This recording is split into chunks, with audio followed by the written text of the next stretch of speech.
Welcome, brave souls, to Fear File Chronicles, your one-way ticket to spine-chilling stories and terrifying tales.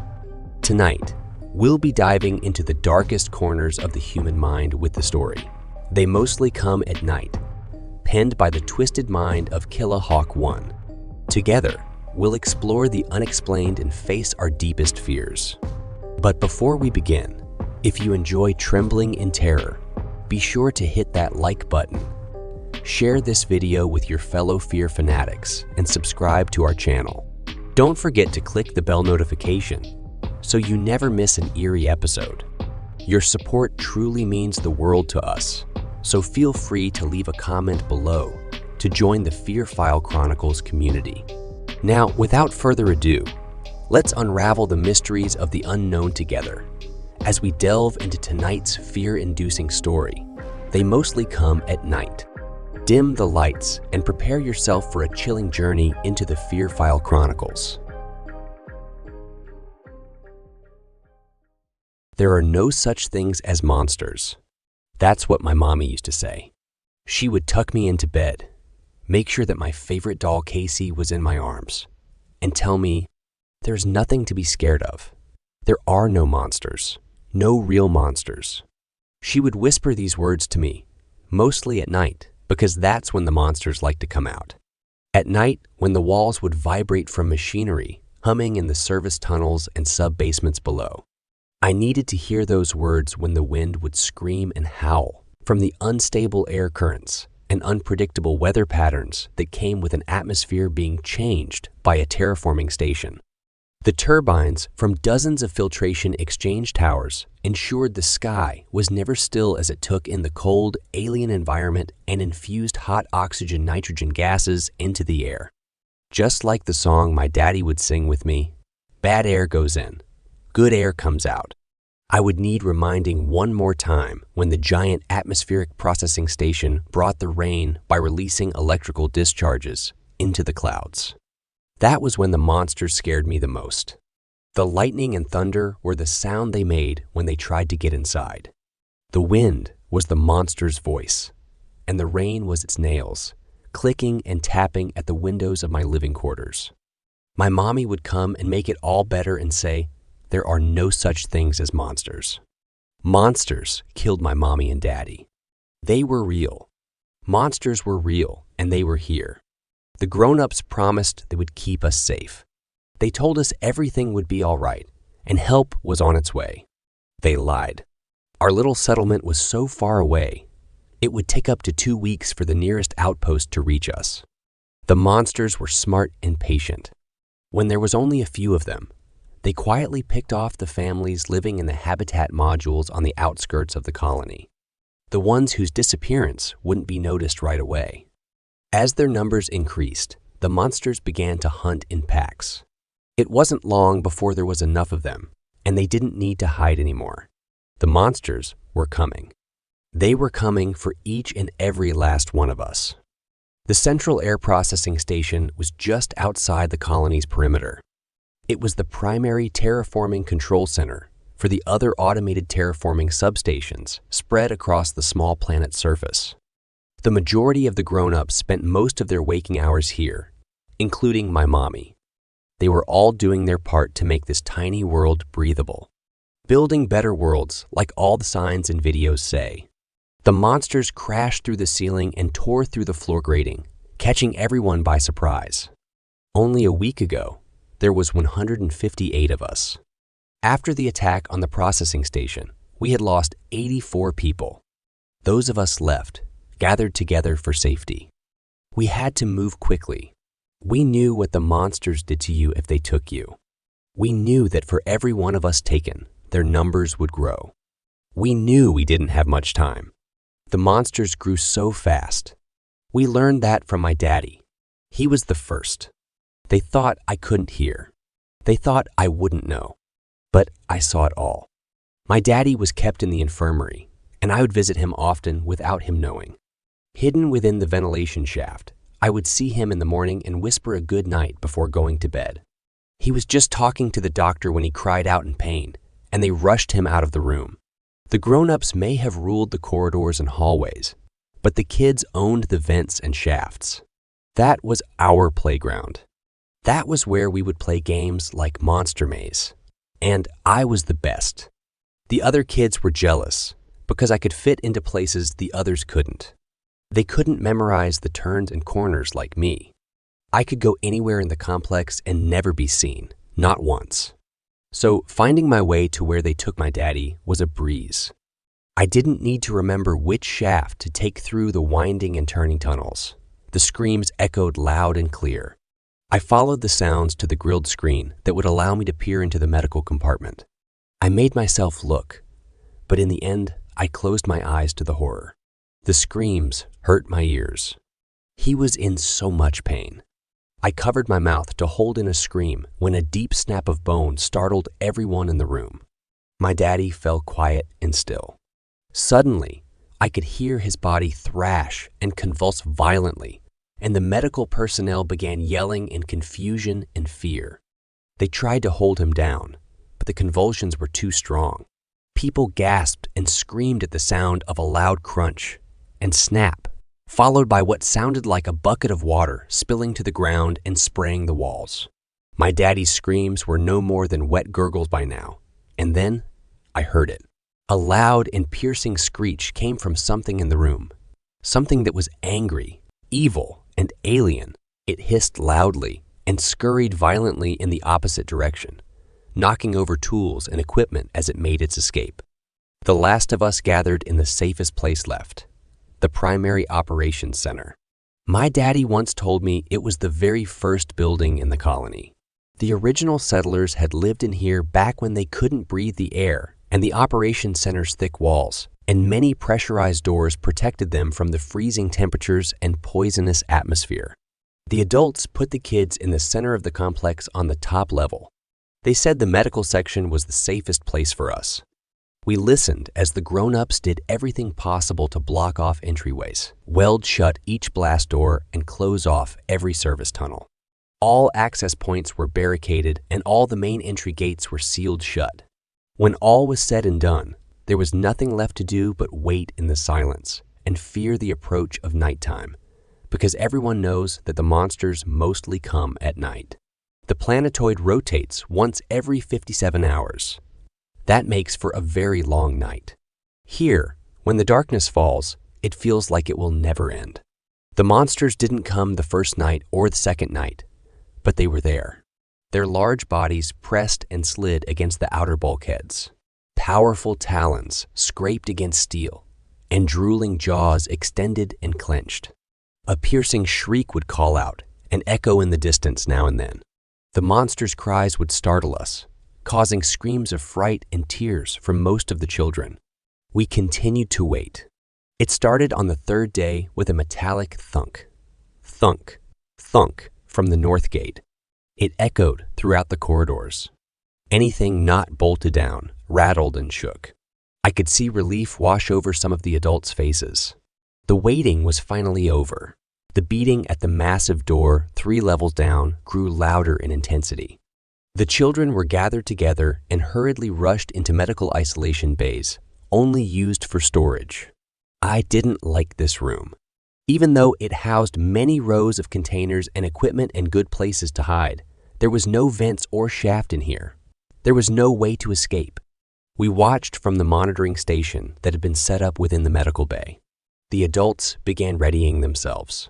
Most had small handguns and charges used for geological excavation. There were even a few crude flamethrowers. The strikes to the massive door became relentless. The pounding grew louder from massive blows, now coming from the west gate. The monsters were slamming into the steel door so hard and so fast, I could swear I felt the floor vibrate. They screamed with such anger from behind the barriers that blocked their way. The sounds of pounds and bangs became deafening. Claws and talons were now beating at the east gate. The echoes of metal being hit with massive, inhuman force now came at us from all directions when impacts fell against the main south gate. The bending and tearing of metal were heard throughout the complex, and shrieks of victory roared out from alien lungs. We watched the blurry, dark shapes fill the monitor screens. Screams and hisses echoed from the lower levels as they tore down every barrier or obstacle. They filled the hallways, scurrying on the ceiling, walls, and floor. They were coming for us. The monsters fell on the people defending our last and only defense like a wall of black water. The grown-ups opened fire, tossed their explosives, and sprayed fire from flamethrowers. Smoke filled the room, making it hard to see. Powerful arms shot out from the ceiling, and long fingers grabbed at anyone within their reach. The monsters poured into the cramped space, slamming into the people. Screams of terror and breaking of bones came over the speakers. Images of blood and flesh filled our eyes from the small video monitors.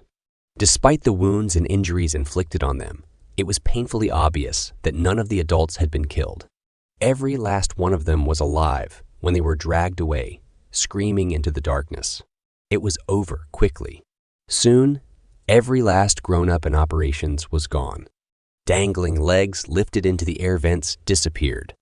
The monsters gathered around those who struggled or were capable of fending them off. They were cornered and maimed by teeth and claws. Hands or feet were torn and severed from their body. Obviously, it was easier to manage and carry off their prey if it was crippled. Screams for help and pleas for death slowly faded into the distance. The remaining grown-ups sealed the hatchway to the main access door for our section and stood between us and the approaching nightmares. They peeled away the hatch as if it was tin foil, and they were at the viewports and observation windows that lined the medical bay, hitting and scratching at the duraglass. They shattered it in no time and began swarming into the medical bay. Gunshots rung loud, and screams from adults and children came from all directions. Monsters were leaping through the air, pouncing on any victims within their sight. They crawled on the walls and ceiling, plucking running children off their feet by their hair, or even by their entire head from large, six-fingered claws. I cowered under an overturned medical bed when I locked eyes with a boy who couldn't have been more than 7. His arms were locked in a death grip around a support beam. 2 monsters pounced on him and began pulling and jerking him violently. Amazingly, he maintained his grip around the metal beam and would not let go. I screamed in horror when they broke his arms and pried him off of that beam. His face had no expression or emotion. His limp arms trailed loosely behind him when they carried him away. He never broke his stare on me. He did not scream, not once. A woman flew across the room, smashing into a large fume hood to the right and rear of the large room. Her broken body lay over the destroyed workstation. The impact had toppled over the instrument and dislodged its upper panel, revealing a narrow ventilation duct within the wall. In a flash, I remembered the school day trip last month to see the scientists. It was the same type of instrument, the one used for dangerous chemicals. It was a Duraglass enclosure with 2 access openings for the hands. They would stick their hands through the openings attached to thick gloves and pour their chemicals from the inside without breathing the fumes. The scientists said the fumes were then removed from the complex by the exhaust fans. I got to my feet and dove for the tiny opening. 3 monsters, hunched on all fours, charged from the destroyed viewport. I entered the duct, only to discover it immediately went from ground level to a vent that went straight up the wall. I pressed my body as far as I could to avoid the claws that were reaching in for me. It pushed itself relentlessly into the small opening, wedging itself further into the duct. The slick coat of slime glistened on the claws that were inching closer. The tips of its nails were nicking my clothes. I could feel the pull of the fabric grow firmer each time before the threads would break. I had one chance. I stood and placed one hand on each side of the vent, hopped off the ground and pressed my feet against the walls to hold me up. I shimmied up the shaft bit by bit. Carefully, but as quick as I could manage, I had made it more than halfway up the duct's distance when the scraping and beating of claws filled my ears from below. When I lifted myself into the junction, I twisted myself into the opening, and briefly my eyes fell on the monster beneath me. I had never seen one this close. Its arm was extended and wedged under its massive body. The elongated head was cocked at an abnormal angle to face me. Transparent lips were quivering, and curled over long and shiny fangs. Thick, clear drool poured out of its open mouth. It didn't even struggle anymore. It just looked at me. It had no eyes, but it still looked at me. A low and deep hiss began to build from within its chest until it was a piercing shriek. It was speaking to me. It was trying to tell me something. It was screaming how much it hated me. I turned from the shrieks of rage and quickly made my way into the ventilation system. It wasn't long before I knew exactly where I was. I disappeared into the network of ducts, shafts, and pipes. The maze I knew so well. I have been all by myself for 2 weeks now. This tiny subcompartment cradled in an entanglement of pipe and support strut beams of the environmental control system has become my home. The ventilation fan spins above me. The monsters keep their distance from its blades. The metal beams and large pipes keep me far out of the reach of any monster's claws. I only leave my haven to scavenge for food. I avoid the main conduits in the ventilation system and stick to the smaller secondary shafts where the monster cannot fit. The monsters rule the corridors and hallways, but I own the vents and shafts. That is my playground. That was where I used to play games like Monster Maze, and I was the best. The monsters are angry because I can fit into places they can't. I have every turn and corner memorized. I can go anywhere in this complex and never be seen. Not once. The monsters can't see me. Monsters. My mommy used to tell me there were no monsters, no real monsters. But there are.